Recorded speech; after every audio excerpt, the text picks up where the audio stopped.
ভাওনা ভাওনা এতিয়া এটা আধ্যাত্মিক অনুষ্ঠান হৈ থকা নাই। ভাওনা হৈছে নিবনুৱা সংস্থাপনৰ মূল উৎস। কিয়নো জানেনে, এখন ভাওনাই কিমানটা পৰিয়াল পোহপাল দিয়ে। এখন ভাওনা কৰি এটা মাইক ছেট চলাই এটা পৰিয়াল পুহি নিজৰ জীৱন নিৰ্বাহ কৰি আছে।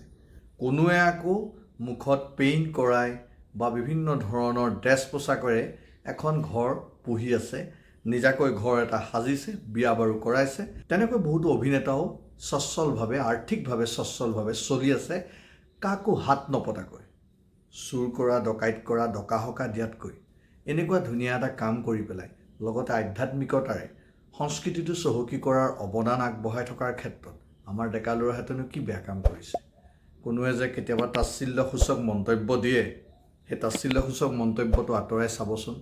এখন ভাওনাই এটা পৰিয়ালক উদ্ধাৰ কৰাই নহয়, কিমানটা পৰিয়ালক জীৱিকা নিৰ্বাহৰ বাট মুকলি কৰি দিছে।